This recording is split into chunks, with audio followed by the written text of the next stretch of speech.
Sigues escuchando ROM Radio. Decididos con Alex Martín y Nieves G. Porcel.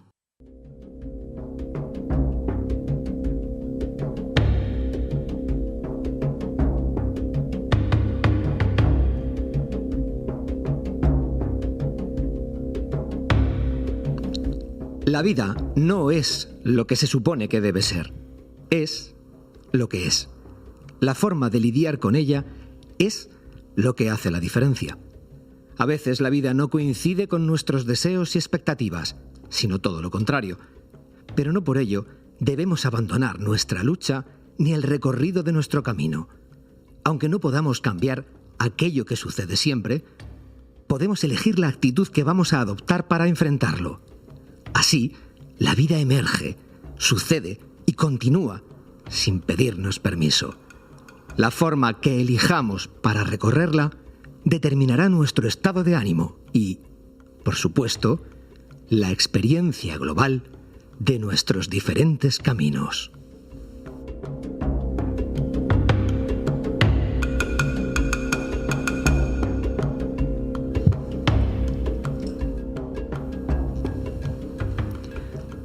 Reflexión sobre una de las frases célebres de Virginia Satir, psicoterapeuta estadounidense, una de las fundadoras del modelo sistémico y escritora. Bienvenidos, bienvenidas, estás escuchando a Nieves G. Porcel y Alex Martín. Hola Nieves, bienvenido. Aquí estoy encantado de estar contigo una vez más y con una gran invitada y sobre todo una gran causa. Me encanta la entrevista de hoy. Vamos a por ello. Me alegro. Vamos a por ello. Hoy tenemos a Fuensanta Sánchez, coordinadora de cuidados paliativos y jefa del Servicio Murciano de Salud, además psicoterapeuta familiar. Sabia, decidida, con un amplio currículum y trayectoria profesional, médico, sexóloga, formadora y una mujer valiente, líder, jefa, referente, nutricia y nutrida en cuerpo, mente y alma, que danza la vida honrando, liberando y transformando, con una consciencia amplia y el corazón muy grande. Bienvenida. Gracias. Bienvenida, Fuensanta. Gracias. Un placer tenerte aquí. Muchas gracias. Y a nosotros siempre nos encanta empezar con esa pregunta personal de esa líder con alma. ¿Quién es Fuensanta más allá de lo que ya dice tu currículum de ti? Bueno, pues a ver, Fuensanta es una mujer emprendedora, arriesgada, valiente y apasionada también de la salud y de la búsqueda de salud, y una aventurera dentro del sistema público de salud. ¿Cómo montaste el servicio de paliativos? Pues yo llevaba una trayectoria, porque mi puesto de trabajo dentro del sistema, aparte de asistencial, siempre tenía plaza como formadora en comunicación, en atención a la familia, en psicoterapia, dentro de las unidades de entonces que eran de formación, las jefaturas de estudios de los distintos hospitales y regiones, y el Gobierno Nacional entonces desarrolló una línea de trabajo en la que impulsó a todas las comunidades autónomas a establecer estrategias de diseño de servicios que fueran dirigidos a cuidados paliativos, a atender personas en el tramo final de la vida. En el principio fue al final de la vida. Y entonces la consejera de entonces, Maite Herrán, contó conmigo, me llamó y me encargó el proyecto. Y entonces montamos un mini equipo y así empezamos. ¿Y ya estabas en 2007. familiarizada con la muerte? Personalmente sí. Tengo que decir que a mí me inspiró a acercarme a la muerte la dificultad como médico y como profesional, que era experta en comunicación entonces, y vi por la muerte y enfermedad de una tía mía lo difícil que era para mí acercarme a ella, una hermana de mi madre muy cercana y muy joven. Y empecé a formarme en la Escuela Nacional de Elizabeth Kluber-Ross en el tema de duelo. Yo era terapeuta familiar ya, y eso me hizo ver que yo necesitaba algo más. Eso fue en el 90 y poco. Y empecé a incorporarlo en todas las actividades de formación dentro del sistema de salud. Hacíamos formación para médicos residentes, para enfermeros, para profesionales diversos. Y ahí empecé a acercarme a la muerte y al proceso de duelo en concreto. Entonces no se sabía nada de paliativo, ni había una estrategia, ni se hablaba, ni se nombraba. Como servicio y como recurso es algo muy joven. Cuidados paliativos ahora ya afortunadamente se oye mucho y está muy difundido, pero entonces era un auténtico desconocido. Podíamos hablar de duelo, la unión con paliativos surgió después. ¿Cómo es trabajar con personas que están en ese tramo final de la vida? Pues yo tengo que decirte que es un regalo para la vida, porque el punto de contacto al que podemos llegar, el punto de unión, el punto de comunicación, rompe todas las barreras que hay en cualquier otra etapa, ¿no? Yo, por ejemplo, como terapeuta familiar, yo empecé trabajando en el comienzo de la vida. De hecho, mi tesis doctoral la hice con mujeres embarazadas, porque en ese momento era para mí muy importante el apoyo, cómo iba a ser la estructura de ese nacimiento, y tuve muchísimas dificultades. Fue para mí frustrante el trabajo ahí, con ginecólogos, con matronas, con un sistema que en ese momento, hace 35 años, estaba cerrado a lo que ahora mismo, gracias al universo, a Dios o a lo que quieras, es completamente diferente, ¿no? Entonces, para mí fue un salto. El trabajar al final de la vida fue un regalo, porque esta parte, en general los profesionales miraban hacia otro lugar, con lo cual me encontré como gato panza arriba, disfrutando. Fácil acercarme, fácil que pudiéramos hablar de comunicación, fácil que los profesionales quisieran mejorar su modelo de comunicación. Entonces, pues ahí empecé hace 15 años y sigo, y espero jubilarme en ese lugar tranquilo dentro del sistema. ¿Y con su familia? ¿Y con la familia de las personas siempre enfermas? trabajamos con familia. Nosotros es una consigna que también es igual, es por eso estar trabajando muy fácil. O sea, la persona que muere necesita todo el confort, todos los recursos a su disposición. La familia es quien se queda. Entonces, si no trabajamos con quien se queda, dejamos personas en duelo complicado, que son las que van a continuar aquí, mientras que todo lo que podemos hacer en esta etapa para prevenir eso es alivio y en mejorar en el confort y en la salud de quien se queda, que finalmente es quien va a difundir lo que hay. Imagino que verás mucho sufrimiento y personas pasándolo muy mal. ¿Qué has aprendido? ¿Cuál es el mayor aprendizaje de esta etapa? Me cuesta mucho seleccionar algo, pero si cogiendo la palabra sufrimiento que dices, pues una cosa muy importante es que el sufrimiento es una estrategia mental de escape y de defensa como tal, que nos atrapa para no poder atravesar el dolor de lo que realmente tenemos delante, que es el perder la vida, que finalmente pues es a lo que venimos, pero es lo que continuamente eludimos. No queremos mirar ahí. Pues fíjate, quizá que el sufrimiento es una estrategia mental que nos atrapa. El dolor es el punto de unión con la vida. Atravesar el dolor y poder sentir el dolor acompañado. No sé. Tenemos muchos oyentes que están en su día a día con su sufrimiento también empresarial y personal a veces. ¿Qué les podemos decir en cuanto al tema de relativizar? ¿Nos tomamos demasiado en serio la vida? Nos agarramos a la vida. Yo cuando estrategias de este tipo me gusta llevarlas a la dependencia y a la exigencia. O sea, cuando decimos exigimos mucho a la vida, es que estamos amarrando sin dejar incorporar lo que hay detrás de la vida, que muy a menudo es el recrearnos, el vivir, el respirar, el sencillamente estar. Y sí hay algo claro, que cuando puedo, por ejemplo, en la plantilla de paliativos irregular, y dentro de eso hay una uniformidad, pues están muy tranquilos, viendo cómo nos acerca. O sea, a ver, yo tengo terror a la muerte, no me quiero morir, no quiero morirme. Quiero tener un final confortable, donde pueda resolver muchas cuestiones. Pero en la medida en que me acerco a esta realidad, estoy más tranquila y vivo más, aprovecho más, me recreo más, agradezco más, vivo más. No sé si te contesto la pregunta. Perfectamente. ¿Crees que has cumplido tus sueños? Me quedan aún, pero sí, muchos de ellos sí. ¿Profesionalmente hablando? Profesionalmente para mí ha sido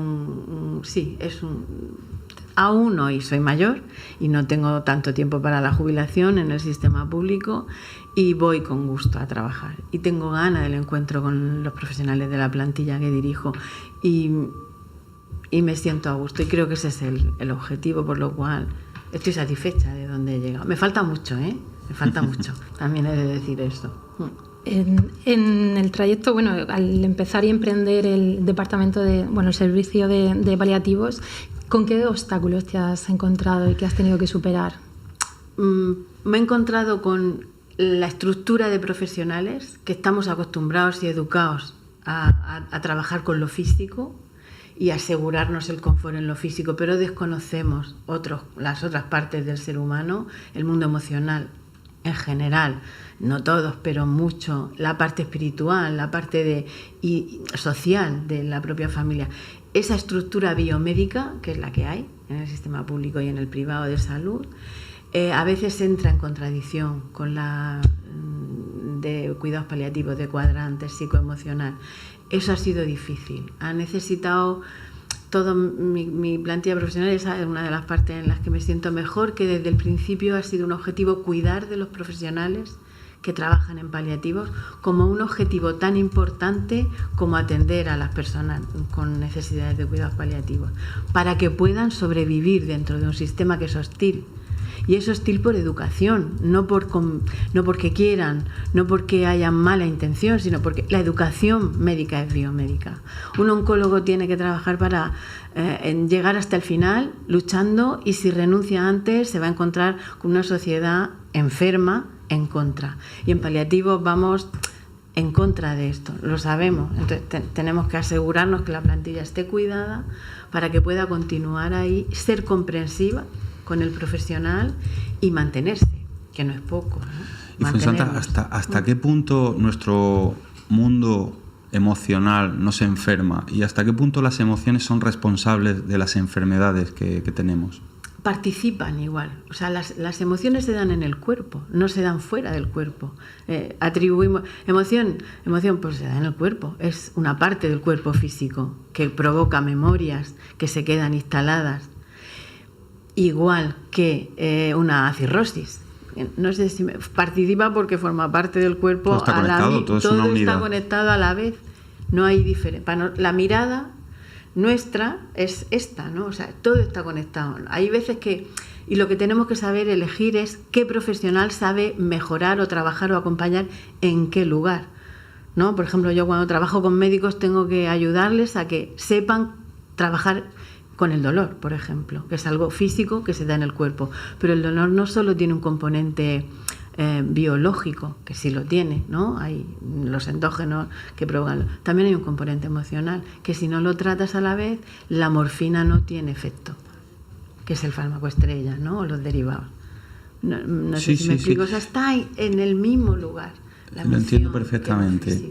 ¿Y se está formando a los médicos en inteligencia emocional? Se está formando a los médicos. ¿Ya en la carrera ya se forman? Muy poquito. O sea, no hay sí que hay pequeños gestos dentro de asignaturas, pero estamos a años 1000. O sea que hay trabajo ahí, ¿no? Muchísimo. Sí, muchísimo trabajo. Años 1000. Ten en cuenta que los diferentes licenciaturas, por ejemplo, psicología y medicina, en vez de trabajar básicamente desde arriba para la cooperación, trabajan para la diferenciación. ¿Qué ocurre? Que si no nos hablamos, no aprendemos unos de otros. ¿Y qué, a todos los decididos del sector de la medicina, qué consejos les podríamos dar para que empiecen ya a desarrollar esa capacidad de inteligencia emocional con sus pacientes? Porque al final todo va ligado y van a tener más casos de éxito si trabajan desde esa parte, ¿no? Como dice Mario Alonso Puig, que está fomentando mucho esta tendencia, ¿no? Sí, pues mira, en mi experiencia, los médicos son muy estudiosos. La carrera de medicina es muy competitiva. Pues yo les invitaría, fíjate, como mínimo a que estudien otros cuerpos de conocimiento con esa intensidad.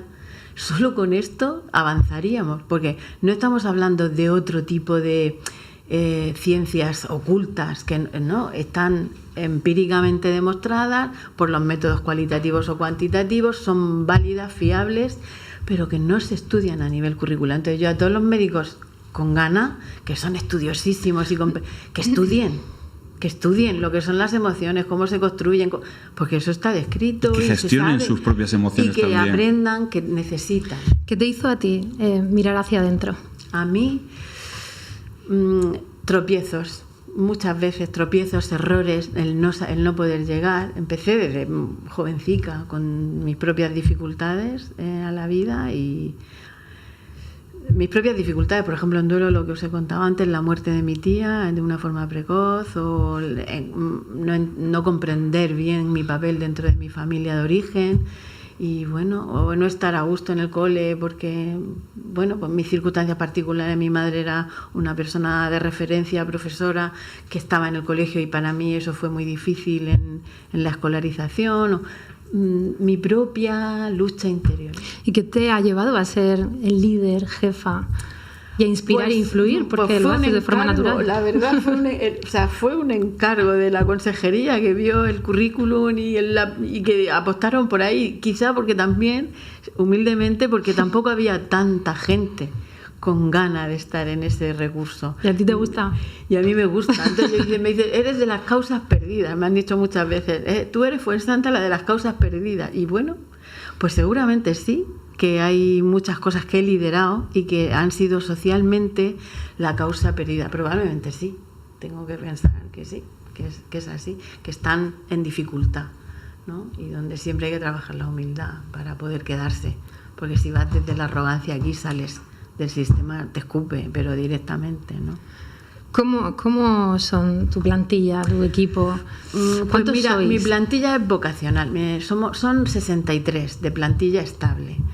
Y básicamente yo, si tuviera que decir algo, es que son vocacionales. Es gente que es vocacional, que ha venido porque quiere, que ha sido muy escaso quien ha buscado un turno de mañana o un buen salario, que gracias que lo tienen, o sea, están dentro del salario del sistema público de salud, no están en el salario que tristemente se ofrece desde fuera a veces, entonces están en catálogo, tienen el mismo salario que un oncólogo o que un internista o que un médico de familia. Eso para mí es una gran lucha.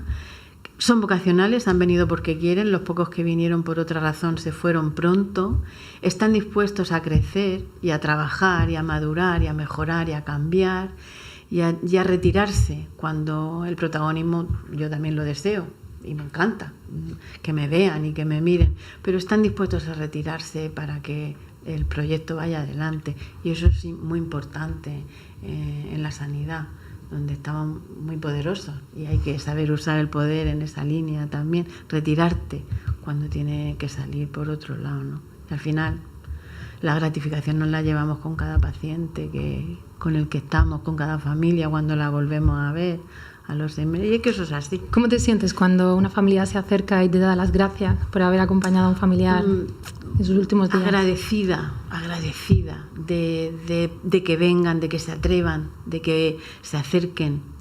Me siento bien, me siento bien, confortable. ¿Hay una parte de ti que le encanta ese reconocimiento, o es más una cuestión de contribución?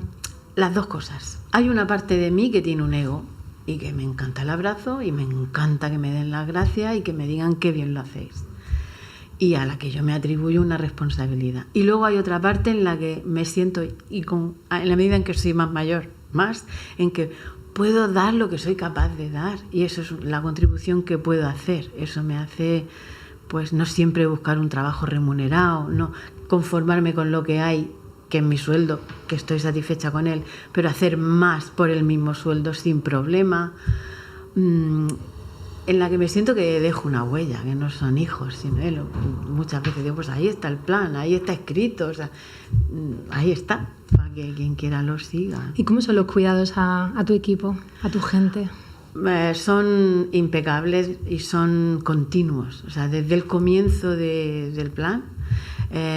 Hay reuniones periódicas, hay trabajo en el que tú misma has venido a ayudar en momentos. Hay reuniones periódicas con todos, donde se da soporte emocional, donde se hace, en algún caso, recomendación de sesiones de psicoterapia individual, donde se hace autoformación. Y esto es siempre y de forma continuada, que es completamente excepcional dentro del sistema. El que tengamos estos encuentros financiados, apoyados para todos los profesionales, en reuniones por categorías, en otras todos juntos, continuamente. desde el principio, ¿eh? O sea, esta fue una... Fíjate, le llamamos sesiones de soporte al profesional, una mala traducción, pero le llamamos así. A mí me encanta cuando en alguna reunión y esto es un nombre muy raro para un curso, porque los cursos son tratamiento del dolor, infusor, últimos avances, ¿eh? Entonces son sesiones de soporte de cuidados paliativos. Me encanta cuando vamos a una sesión en la dirección, en la consejería, con el consejero, y ellos ahora ya me dicen, ¿tenéis sesiones de soporte? Yo digo, ya está, o sea, es un logro que está incluido. Enhorabuena. ¿Sí? ¿Cuál es tu soporte individual? ¿Cuáles son tus hábitos? Yo he tenido un equipo de soporte directo en mejores tiempos que en peores, a nivel, en la coordinación, un mini equipo de soporte con el que me he sentido ahí. Ahora mismo estoy sola. Y mis soportes son mis iguales, que son otros jefes de servicio que hay en la dirección, y mis jefes, básicamente, son esos mis soportes.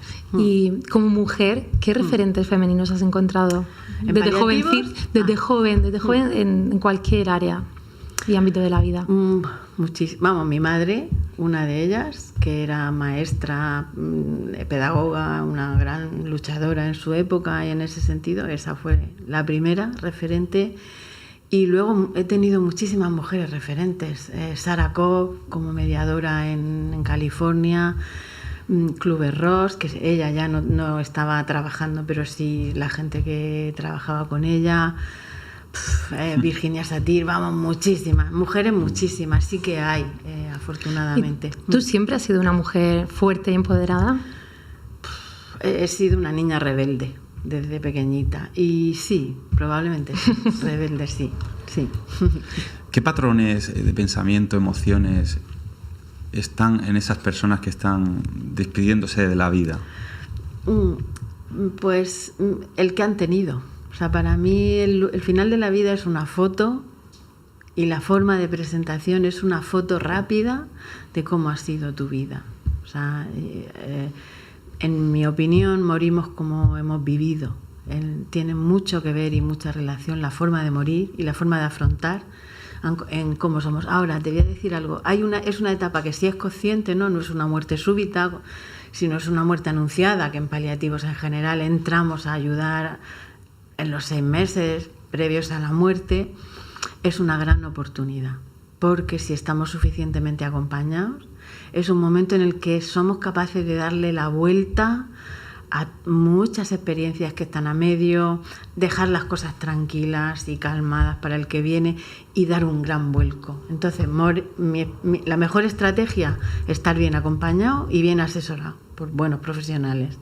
Y con esto podemos cambiar muchas estrategias de vida que han sido peligrosamente nocivas. ¿Suele estar presente el arrepentimiento ahí?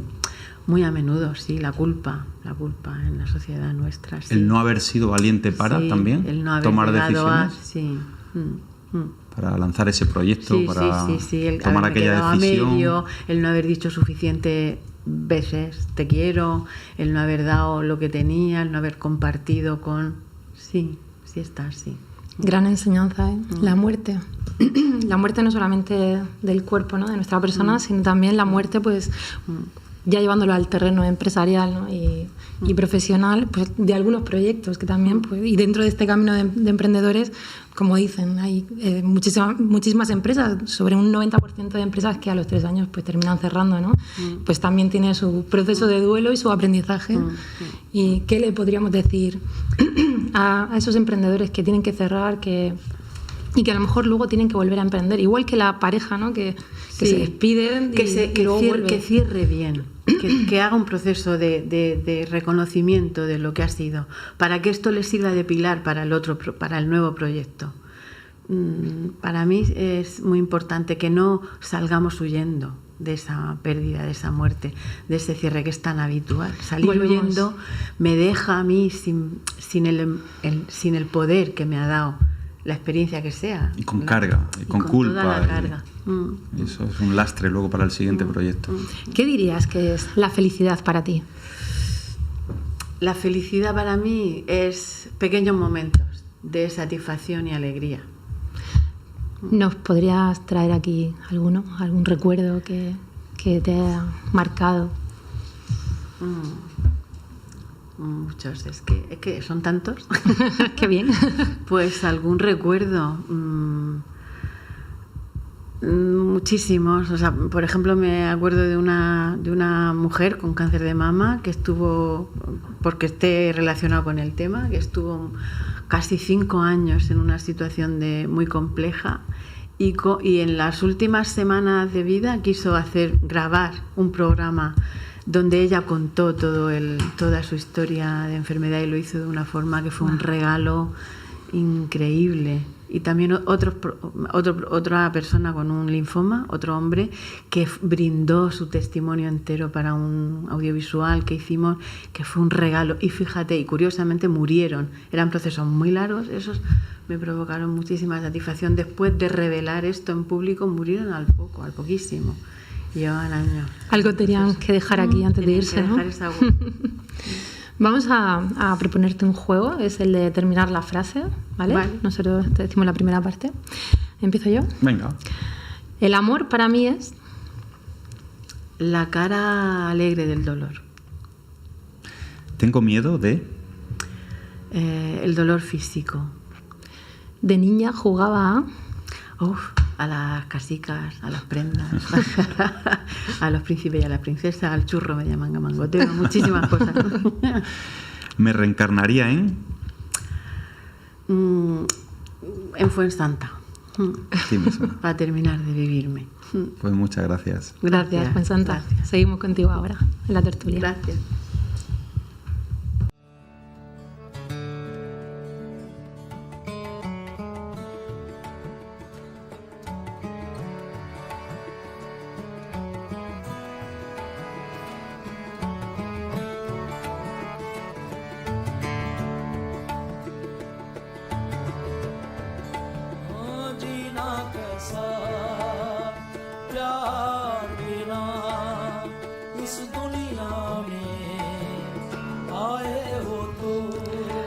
Continuamos en la tertulia en Decididos, claves para el desarrollo personal y profesional, con Fuensanta Sánchez, y se suman María Ángeles Moya, fundadora y directora de Grupo Tecnitec, como asesores de empresa. Y además José Miguel Casasempere y Javier González de Casasempere Abogados, que están transformando y revolucionando la manera en la que afrontamos el divorcio. Bienvenidos, me hace mucha ilusión teneros aquí, ya lo sabéis, amigos. Muchas gracias. Muy bienvenidos. Muchas gracias por invitarme. Vamos a comenzar por hablar del modelo sistémico aplicado a la empresa, y aparte de que el modelo se aplique en psicoterapia para resolver conflictos y trastornos dentro de la familia, pues cómo se puede llevar esto a la empresa, ¿no? Porque muchos consultores ya se están haciendo eco de la eficacia del modelo aplicado dentro de la organización. Pero para eso tenemos que entender qué es la sistémica, y Fuensanta, te agradecería que nos aclararas como experta. Bueno, a ver, la sistémica es una palabra que se ha quedado con muchísimos matices. O sea, a mí me gustaría honrar el origen de la sistémica y marcarla como una de las 4 grandes líneas de psicoterapia que hay. Está el conocido psicoanálisis, la Gestalt o humanista, la sistémica y la cognitivo-conductual. Es un tronco importante, nace ahí, y de ahí la importancia de reconocer ese lugar. Sistémica también se ha utilizado mucho para otras escuelas que han sido mezclas y que significan sistema, un conjunto de elementos que interactúan entre sí, que es como la definición base. Pero me interesa mucho marcar ahí, porque eso va a definir la cualidad del profesional que trabaja en sistémica, el que tenga ese cuerpo de conocimiento detrás. ¿Y qué aportó la sistémica que no tenían las otras escuelas? La cooperación, el mezclar ingeniería con psiquiatría, con expertos en comunicación, precisamente esto, el que fue una ciencia y una disciplina que, aun quedándose en psicoterapia, viene de la cooperación entre distintas disciplinas, no como las otras, que han sido un desarrollo. Me gusta mucho marcar eso como lugar de origen. ¿Y qué creo yo que puede hacer de una forma espectacular y aportar la sistémica a las empresas? El lugar, el orden, el cómo desempeñar un trabajo desde mi posición como hijo, cuando estoy con la familia, o desde mi posición como directivo cuando estoy en la empresa o como empleado. Saber cuál es mi lugar y ocuparlo completamente. Eso y los límites serían dos cuestiones que considero que son claves para la salud de la empresa y que vienen de sistémica. Eso es la visión sistémica. La visión sistémica, si nos quieres aclarar un poco cómo nos podemos poner esas gafas binoculares, ¿no? y ampliar.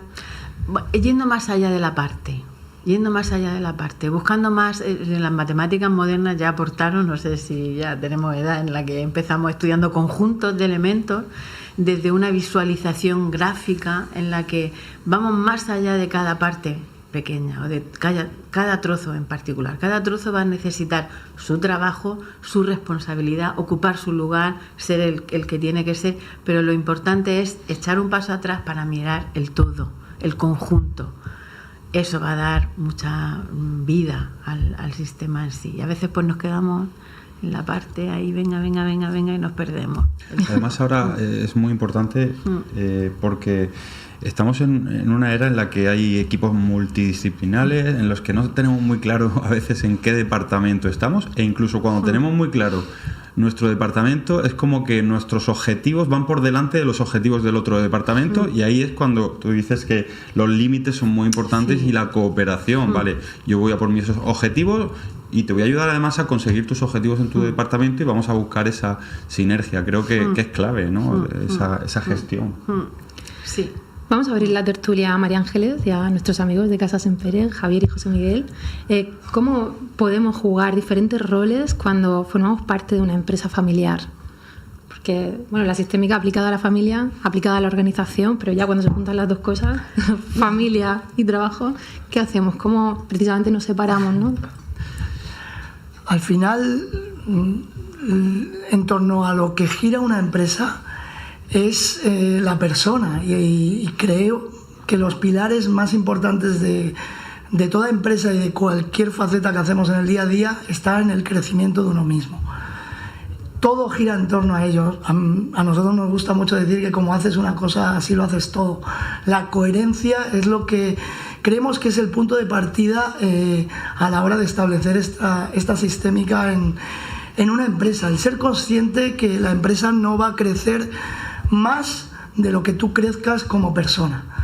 Entonces, nosotros, a través de Casa Sempere Abogados, del divorcio, entendemos que el divorcio como una oportunidad, y la empresa, cualquier faceta que tú quieras llevar a cabo, empieza en ti, empieza en todo aquello, en la cooperación, en todo aquello que pueda dar lugar a ese crecimiento tuyo, es el que va a dar una extensión al de tu propia empresa.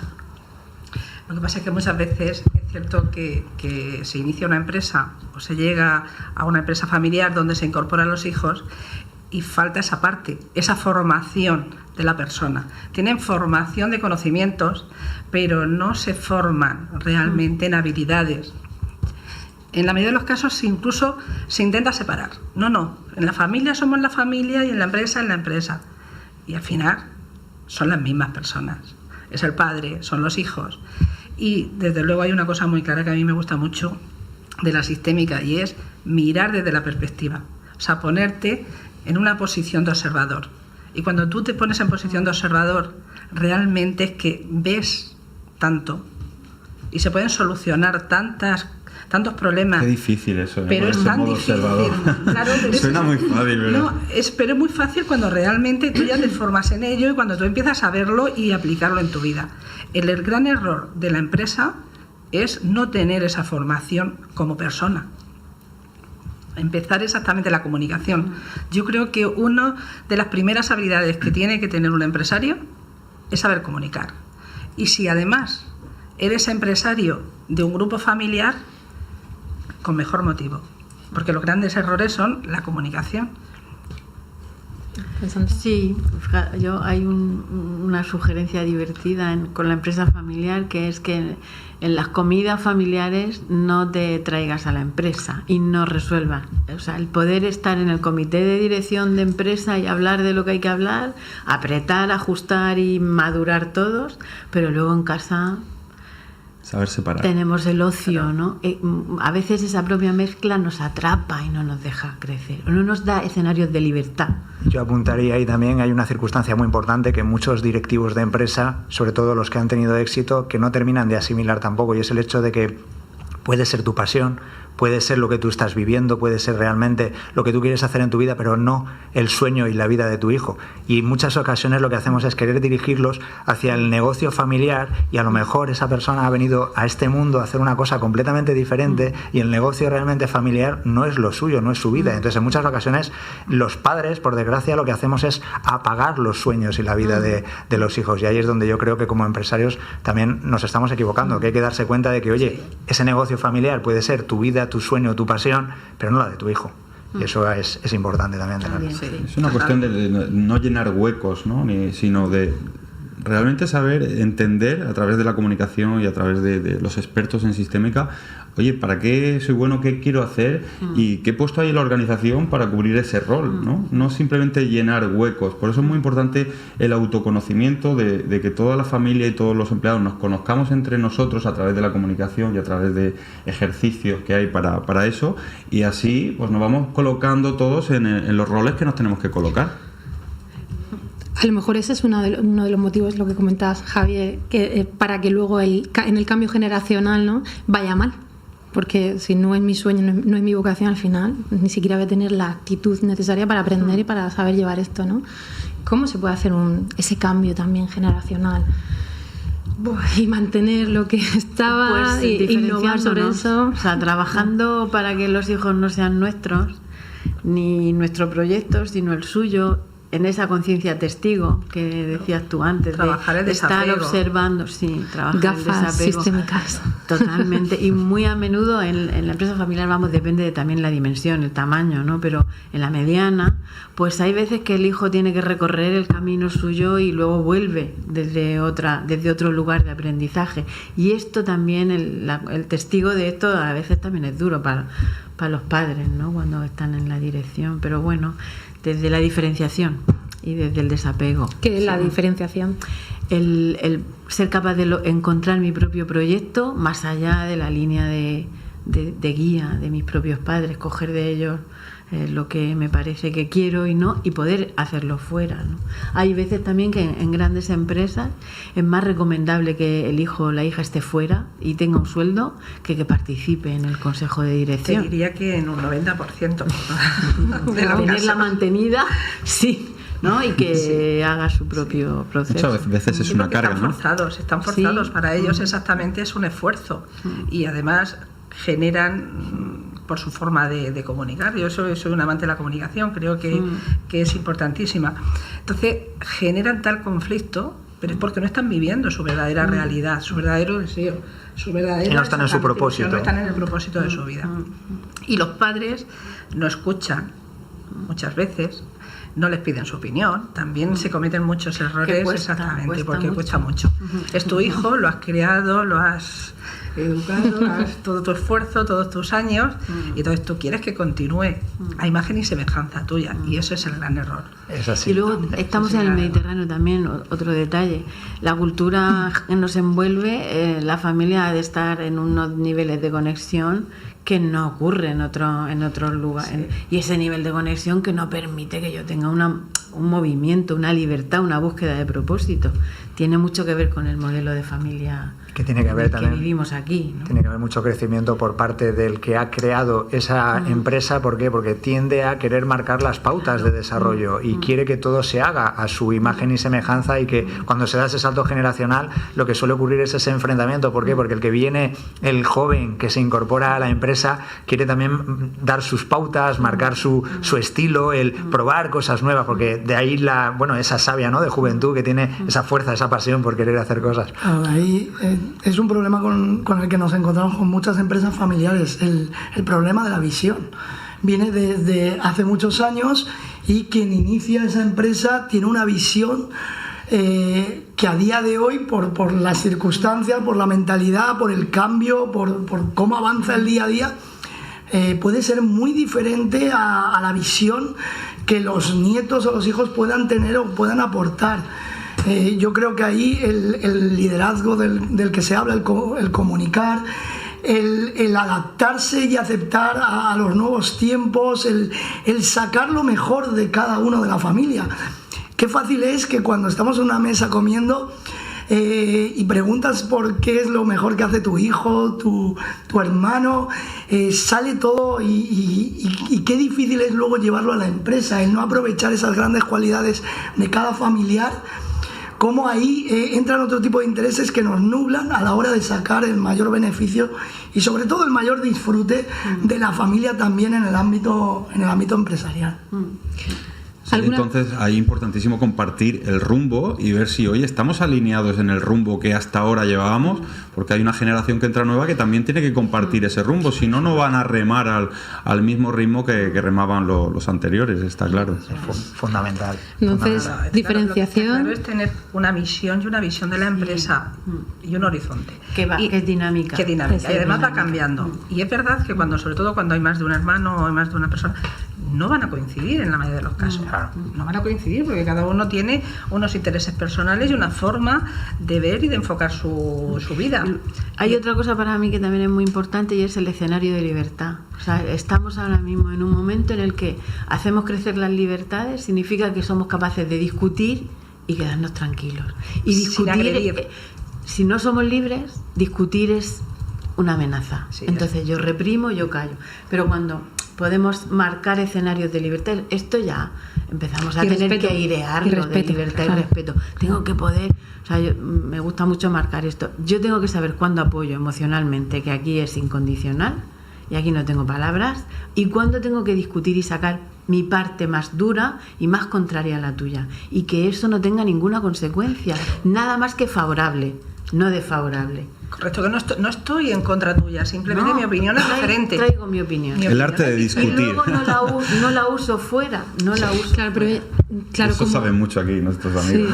Sí. Sí. Bueno, nosotros lo aplicamos a diario. Sí que es cierto que nosotros crecemos continuamente porque estamos queriendo hacer un cambio en la abogacía y en la forma de entender el divorcio, y nosotros lo que sí que hacemos es de continuo. Incluso nosotros a diario en el trabajo nos decimos las cosas que continuamente mejor vemos en el otro, que desde fuera, claro, todos nos vemos maravillosamente bien.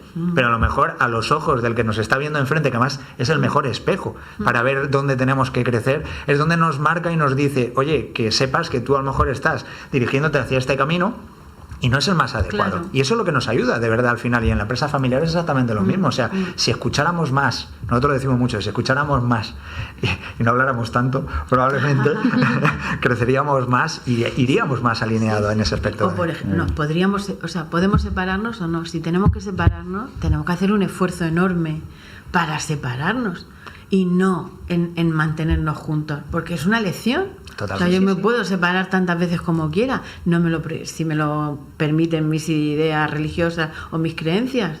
Entonces, ¿qué está pasando? ¿Qué quiero unirme más? A base de discusiones. Claro. No voy a poder cooperar con los hijos. Entonces tengo que divorciar, tengo que tener la capacidad de que lo que yo quiero en la vida es divorciarme, punto, porque soy libre de hacerlo tantas veces como quiera. Así de donde no me puedo divorciar es de mis hijos o de mis responsabilidades. Exacto. Pero de parejas, pues tantas como amigos tengo en la vida, ¿no? Y con esto no hemos nacido todos. Hemos nacido sin ley de divorcio. Luego tenemos que aprender. En esto, yo creo que en los próximos 40 estaremos en otro sitio con relación a eso. Eso es lo que deseamos todos, ¿eh? Yo creo que para la empresa es importantísimo este tipo de mensaje, de trasladar el mensaje de la formación en cuanto a la persona, en cuanto a las creencias que nos están limitando y en cuanto a los valores, porque creo que cambiará muchísimo. Pero es una pena que todavía no esté implantado en el sistema educativo. ¿Lo veremos algún día? Este cambio. Yo creo que ya se está haciendo. Yo creo que ya las personas necesitamos y deseamos esos cambios y que se produzcan. Hay programas como Decididos. Aparte tenemos internet, cada vez hay más contenidos, cada vez hay más formación, cada vez la gente tiene más curiosidad por aprender, con lo que estamos, yo creo que en el mejor momento de la historia para poder abrirnos a una serie de conocimientos que antes una persona para poder formarse tenía que viajar, tenía que gastar mucho dinero, y hoy en día tienes contenidos gratuitos que te dan una formación increíble increíble y que te ayudan a ir poco a poco abriendo la mentalidad y abriéndote. Me ponen los pelos de punta conforme lo dice Javier. Y es que es así. Es que es así. Yo el otro día en una empresa lo comentaba y decía que es que no se forma hoy porque no realmente no quiere, porque hay tantísimas vías, tantísimos caminos como para abrir tu mente y evolucionar, que es absurdo quedarte ahí estancado y parado. Siempre de todo aquello que quieres saber, siempre hay alguien que ya lo ha vivido y que ha escrito un libro. Yo siempre me digo eso y es verdad. Así es. De todo, absolutamente todo. Y tenemos a nuestro alcance todo ese crecimiento. Hay una cuestión que estábamos hablando de la empresa familiar, que también llevamos al divorcio y a la vida, y es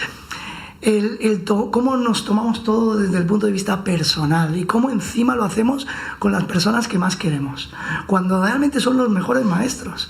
Realmente el día a día, el mayor crecimiento está en la persona que tienes en el día a día, porque la tenemos todos los días. Encima la queremos como a nadie. Sabemos que todo lo que nos va a decir va a ser porque nos admira, nos quiere. Y qué difícil es, tanto a nivel de empresa familiar, tanto a nivel de divorcio. ¿Cómo se arregla eso? ¿Cómo se arregla eso? Porque nos estamos boicoteando nosotros mismos. Claro. ¿Cómo combatimos nosotros mismos con ese boicoteo? ¿Qué herramientas hay? Pues para mí hay una palabra que la define muy claro para solucionarlo, y es responsabilidad. Es asumir que nadie te puede hacer daño, que eres tú el que te estás haciendo daño a través de todo lo que te dicen. Y como ha empezado este programa, el decir que la vida es así, no como tú quieres que sea, y que gracias a que es así, como decimos mucho, todo lo que sucede conviene, gracias a que es así, lo es para que tú crezcas, para que aprendas, para que todo aquello que tú lo ves como mucha gente habla problema. A mí no me gusta la palabra problema porque se ve desde el punto de vista peyorativo, sino desafío. Es en la medida que tú soportas esos desafíos, es en la medida que tú vas a crecer. Entonces hay que verlo como un gran desafío, pero para tu crecimiento, y en base a tu crecimiento vas a contribuir mucho más a la gente. Y aceptando. Yo creo... Sí, perdón. Mira, a mí me sorprende, por ejemplo, tú preguntas a un grupo de amigos, dime 5 cualidades positivas de los que están aquí. Y enseguida, surgen, te vas al mundo de la empresa y te vas al mundo de la empresa familiar y les dices, dime 3 cualidades positivas, y se bloquean. Entonces te sorprende y dices, vamos a ver, son con las personas que más tiempo pasamos, son con las personas que más vivencia tenemos diariamente, son con los que... Y somos incapaces de reconocer qué pasa ahí en el ser humano, qué pasa en la persona. Pues yo me voy a permitir contestar de María Ángeles, porque hay pocos espacios como el que estamos viviendo hoy aquí donde se hable desde el punto de vista positivo, porque lo que abunda mayoritariamente son las noticias negativas y el contenido negativo, y porque desde que nacemos nos están educando a que veamos los defectos, a que veamos no las virtudes, sino todo aquello en lo que fallamos. Un crío cuando empieza a andar, lo primero que le decimos es ten cuidado, te vas a caer. Entonces, ¿qué es lo que estamos haciendo? Lo que estamos haciendo al final es dormir a la gente. Entonces, por suerte, estamos en un momento donde estamos empezando a despertar y cada vez somos más los que estamos despertando y los que estamos contribuyendo a esto. Entonces, eso está favoreciendo que esa forma de verlo vaya cambiando. Hay empresas, y yo las he visto, y yo estoy muy en contacto con empresas, y hay empresas que están en ese punto de vista positivo y que sí saben decir las 3 cualidades de su compañero. Donde yo trabajo, lo hemos hecho hace poco, y es un ejercicio muy bonito y que sale. Y en la empresa que no salga, pues habrá que hacer un cambio cultural y darle una vuelta, no pasa nada. Estoy de acuerdo, por eso yo te lo digo, porque como lo estoy haciendo, lo estoy aplicando. Yo sé que en tu empresa pero eso es lo que estamos hablando. Cuesta mucho. Y hay muy poca gente que se atreva todavía a hablar de las emociones. Vamos a animar a la gente a que dé connotaciones positivas, sobre todo los líderes, los que tenemos ahí, somos responsables de equipos, de personas, también a apoyarles, a reforzarles aquello que hacen bien, ¿no? Que muchas veces se nos olvida. Os voy a plantear un reto. A ver, pareja que tiene una empresa, se separan, ¿qué hacen?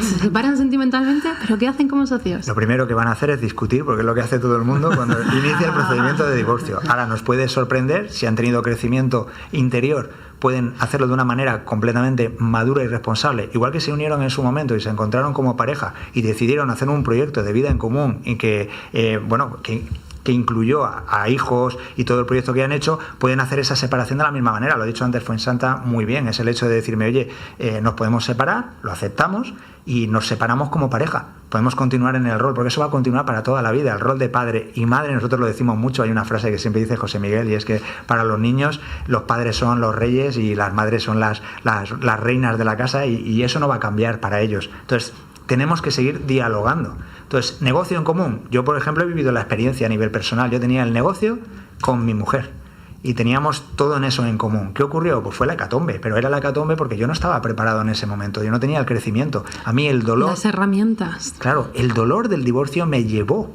a querer aprender sobre crecimiento. Entonces, es muy curioso, porque lo decía antes en la entrevista Fuensanta, y cómo el dolor lo une todo. Y nosotros siempre decimos que el dolor es el mayor incentivo para querer crecer. Entonces, el divorcio hay que aprovecharlo también desde ese punto de vista. Puede ser el detonante que la vida te ponga para decirte, es que estás en el camino equivocado, no estás con la pareja adecuada, no estás viviendo la vida que tienes que vivir, te has conformado. Entonces, el divorcio hay que verlo como un chispazo para querer cambiar tu vida y para que todo aquello que dejaste de hacer, empieces de nuevo a querer hacerlo.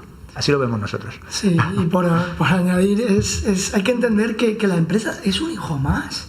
Es algo, y que porque como pareja se haya llegado a su fin, no significa que haya que por ello, echar atrás todos los valores como empresa que ha tenido tu expareja.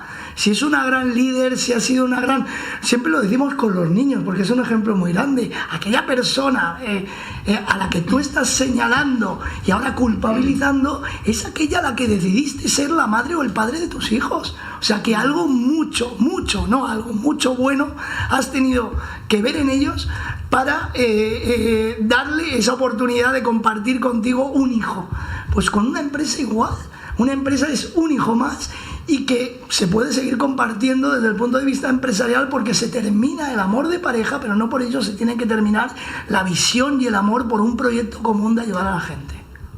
Al final es volver a ese juego de roles, ¿no? A saber dónde estamos en cada momento y cuáles son esos límites. Vamos a ver qué son los límites dentro del modelo sistémico. Los límites son reglas de relación. Reglas que cierran contenidos para un grupo en una función determinada. Son reglas, los límites son reglas. Hablamos, no hablamos, de qué hablamos, de qué no hablamos. ¿Quién pone las reglas? Las personas que participan. ¿No las pone el jefe? No. ¿El líder? No, nunca. El líder pone las suyas. En la empresa, el equipo directivo, la junta directiva pone las reglas. Sus propias reglas, sí. Si las pone él, no es el líder, entonces. No. Es un jefe, perfecto. Es un jefe, pero no... Es una imposición. No, es una imposición. Ya no habría cooperación. No hay, exactamente. No está ahí. ¿Y qué hacemos cuando se dicen unas normas, unos límites dentro de la empresa? Y como jefes, como líderes, ¿qué hacemos con ellas? Las transmitimos, se lo contamos al equipo y luego ¿se cumplen o no se cumplen? Hay implícitas y explícitas. Yo creo que son de los dos tipos. Las explícitas son las leyes que rigen en la empresa, el conjunto, y luego las implícitas son las que dicen cómo son las cosas. Si de verdad hablamos, las que no están escritas revelan muchísimo más el mapa relacional que las que están escritas en esta cultura nuestra, porque estamos con cuántas leyes tenemos en España y en el país, que luego se cumplen o no. Lo importante es ver las dos cosas. Está la 120 velocidad en carretera, pero luego miramos la autovía y vamos a la velocidad que queremos. ¿Y dónde irían los valores de la empresa? Van a las dos. Vale, se revelan para mí en las implícitas totalmente, pero están en las dos, porque si yo no tengo una creencia explícita sobre algo, tampoco puedo tener el contraste de lo que ocurre.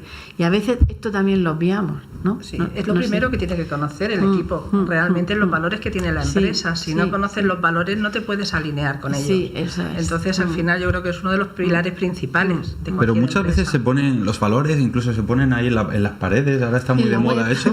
Pero luego ¿cómo se lideran los valores para que realmente sean el ADN de cada uno de nuestros empleados? Lo más cerca, cuando la implícita te define el mismo valor que estás poniendo en pantalla. Con coherencia. Si yo digo, tenemos el valor de la cooperación, y luego llego aquí y cada uno va a la suya y no hay ni un solo proyecto, pues puede estar la oficina entera de valor cooperación, que si no ocurre, Ahí sería como cuando educamos a los críos a través del ejemplo. O sea, si el que está incorporando los valores realmente no da ejemplo de esos valores, por mucho que los cuelgues, no vas a poder transmitirlos.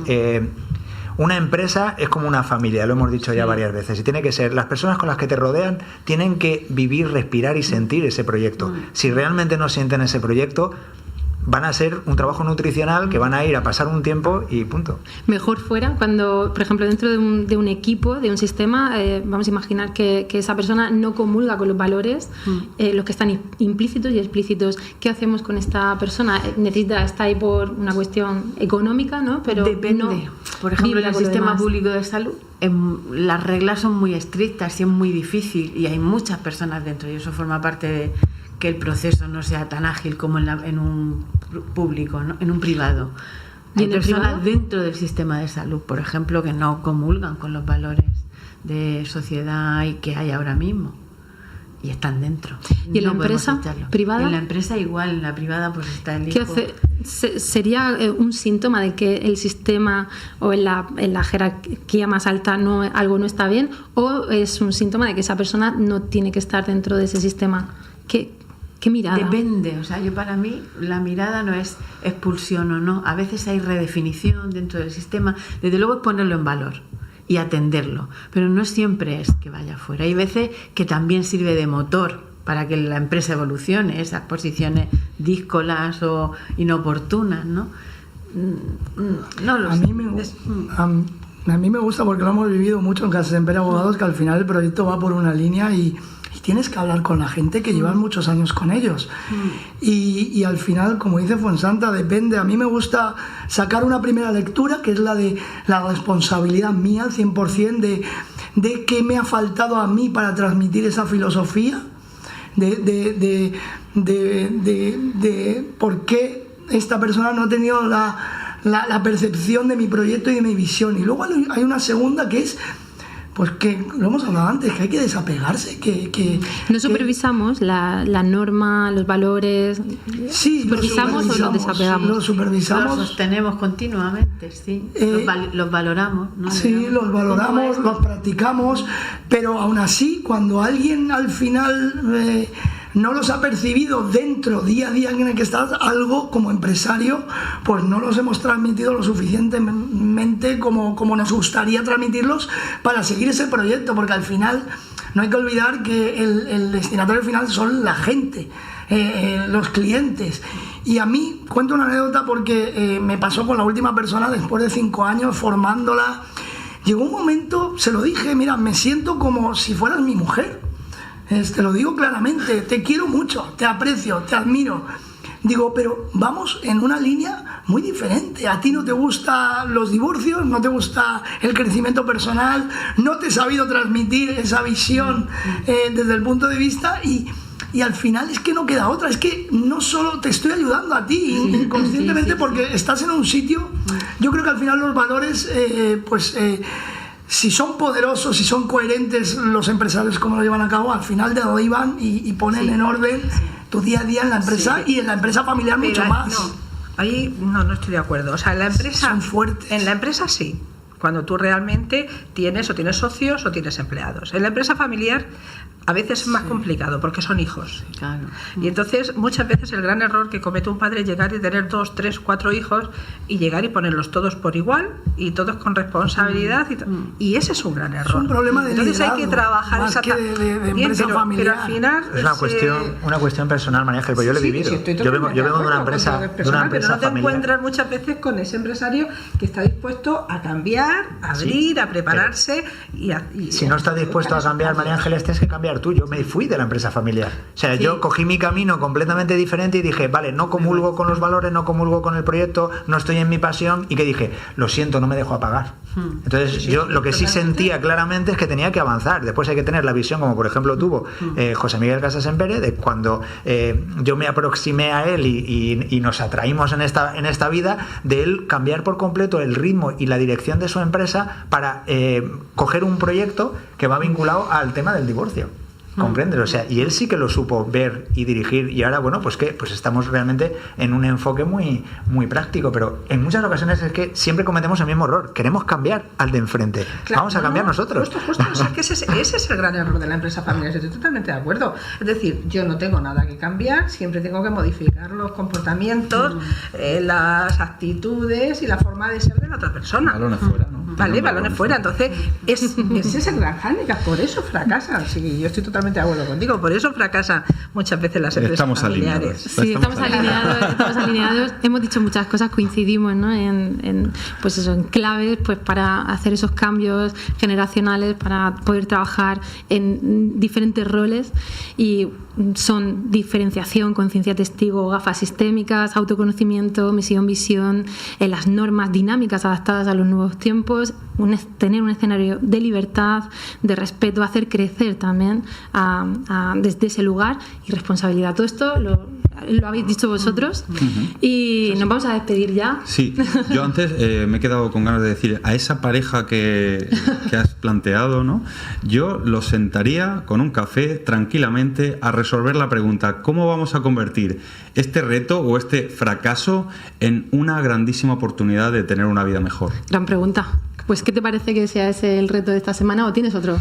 Tenía otro, porque otro? Bueno, no todos nuestros oyentes van a estar en ese caso particular, pero bueno, el reto de esta semana es ¿qué es aquello? Vamos a responder, nuestros oyentes, al reto, a la pregunta: ¿qué es aquello a lo que le tienes que decir adiós, a lo que tienes que despedirte y cerrar, y además hacerlo de una manera elegante?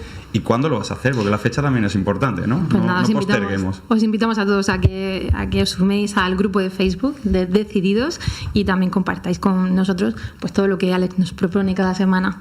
Y ya nos vamos a ir despidiendo. Javier, José Miguel, María Ángeles, Fuensanta, muchas gracias a vosotros por haber estado. Nos quedamos con algunas ideas más que hemos recogido. Una de ellas, comentaba Fuensanta: el sufrimiento es una estrategia mental que nos atrapa para no atravesar el dolor. Pues va para el personal sanitario. La emoción y el cuerpo están conectadísimos y tienen mucho que ver con las enfermedades, así que vamos a atender, igual que atendemos la ciencia y el cuerpo, también a la emoción. Vamos a hacernos expertos en sanitarios, coach y expertos en inteligencia emocional. Me gusta.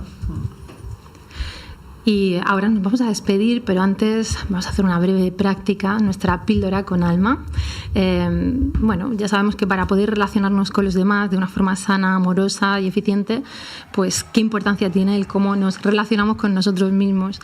Por eso ahora os invito a mirar hacia adentro, y para ello en este momento haz un alto en tu camino. Para nuestros oyentes y los que estamos aquí en el estudio, podemos también pues relajarnos en nuestro asiento, cerrar los ojos, respirar 3 veces profundamente.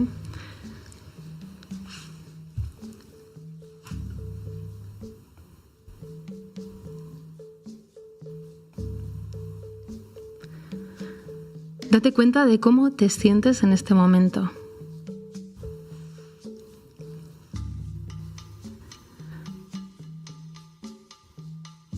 Es muy importante que ahora dejes el juicio a un lado y no intentes valorar, analizar, razonar o justificar nada. Simplemente reconoce tu cuerpo y pasea la atención desde los pies hasta la cabeza, sintiéndolo. Al mismo tiempo reconoce tu mente. Date cuenta de toda la actividad que hay en ella. Y acepta lo que es aquí y ahora, sabiendo que todo es transitorio, aceptando la realidad, tu realidad en el momento presente. Y así, conectado, sin juicio, pregúntate: ¿sientes que eres una persona valiosa? ¿Te tratas con amor y dignidad? ¿Eres honesto contigo mismo y puedes reconocer todos los sentimientos que experimentas sin rechazarlos, sin negarlos, sin reprimirlos? La integración sincera, responsabilidad, comprensión, el amor y la competencia, todo surge con facilidad en aquellas personas que tienen una elevada autoestima. Las personas con vitalidad tratan las sensaciones y los sentimientos indeseables sabiendo que son temporales, como una crisis momentánea. Tu autoestima es la fuente de energía personal. ¿Cómo te nutres a ti misma, a ti mismo, a tu cuerpo, a tu intelecto, a tu mundo afectivo, a tu alma? Date cuenta de ello. Este es tu punto de partida para seguir creciendo, nutriéndote y amándote.